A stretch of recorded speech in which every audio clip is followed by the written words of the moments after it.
Hello everybody, how is it going? I am Lucas and welcome to another episode of Amps in the Axe FX3. Today we are going to be looking at the Fender 6G amp. So the amp you just heard there was actually the Fender 6G4 Super, which is actually modeled after the Fender Brownface Super 6G4. The 6G4 refers to the circuit that is in it. We're looking at two amps. So we'll be looking at the 6G4 Super and the 6G12 Concert. These are both Fender amps that come out of the 60s. Now, the Fender Brownface Super, it isn't to be confused with the Super Reverb because that was a different amp. This one came in between the period in the tweed and the blackface models from 59 to 63. It's a very classic amp because some people say it's one of the most delectable amps ever made, and it's ranked number 12 on the Vintage Guitars Top 25 Most Valuable Amps list. This one that's modeled by Fractal, it has a 40-watt amp and it has two 6L6s in it for the power station. The Brownface had two channels. It had a normal and a vibrato. Fractal modeled the vibrato one, and for the actual inputs, Fractal also modeled the one with the highest input level. So if you want to model the one with the lower input level, all you have to do is change the input trim to 0.500 and you can get that desired effect. The amp itself actually came with two Jensen 10-inch speakers. So the cab that I'm using for it is the 212 Brown Super with a 57 on it. It sounds pretty good. Now, it doesn't have a master volume and it actually didn't have mids on it. It just had an input drive on the actual real amp. So if you in authentic tab right here, it actually mimics the controls that came on the original amp. Ideal opens you up to plethora of possibilities. As you can see, since it had no massive volume, it's dying right there. I just used the level knob to get it to where it needed to be. I didn't mess with anything else. I didn't mess with any of the EQs or anything. I just left everything the same. I turned the treble and the presence up a little bit, and it sounds really great. Very, very clean, very, very cool preamp. Very, very cool amp. Well, let's see what it sounds like if you put a little bit of drive on it. Actually didn't mess with this. Let's just do your regular old tube screamer, and let's put it at like 10. See what that sounds like.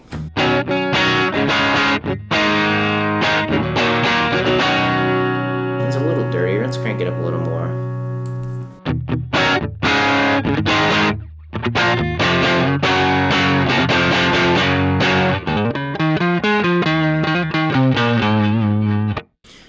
It has tons of headroom in it because, as you can see, I'm pushing the boost level way up and it's just starting to break up.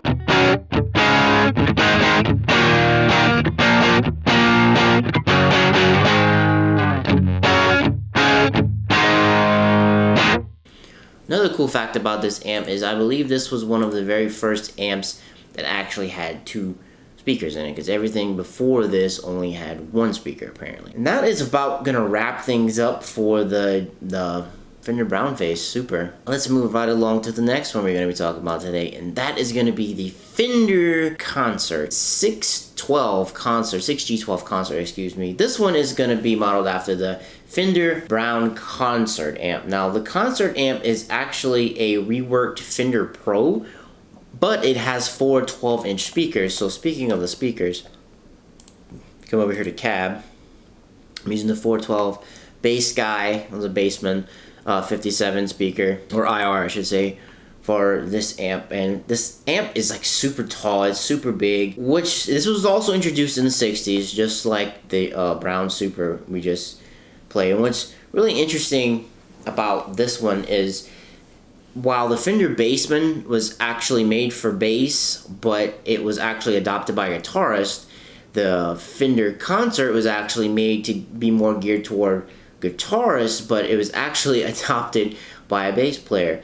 Because at the time, Carl K actually used it for bass, which I think it's pretty neat. This one is just like the Brown Super. It had normal and vibrato for the channels. Fender modeled the vibrato, and they modeled the input with the highest level. Once again, if you move the trim down to 0.500, you can get that desired effect for it. Let's hear how it sounds. Let's jam on it some, shall we?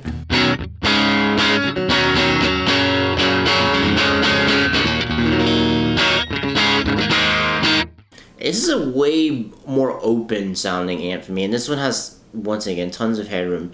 just like the other one. So yeah, cab, I'm using the cab right there. I'm gonna bounce with these. Both of these amps are very, very similar, but let me just bounce between two and let me hear how they sound.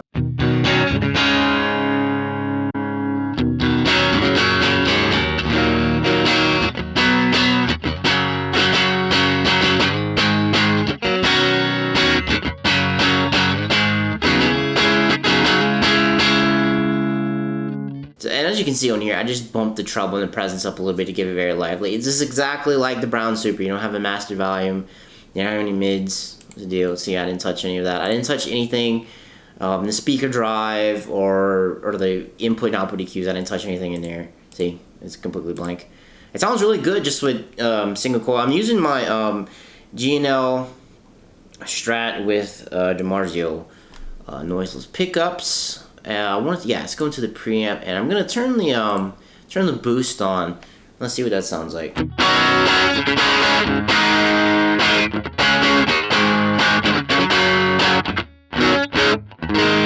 This amp tends to, it seems like it's breaking up, reacting to the boost. It's breaking up a little sooner. It's a little bit of bass in there too.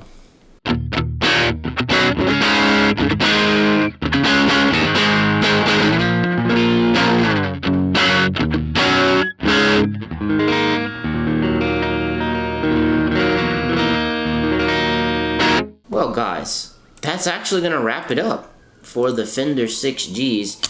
Now, make sure you hit that subscribe button because we're going to be going through all the amps in the Axe-Fx 3. This is actually the second episode of amps in the Axe-Fx 3. If you like this video, make sure you smash like.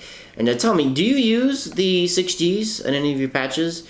Have you had some cool sounds? Well, let me know in the comments down below. But as for me, I'm going to have to be out. Peace.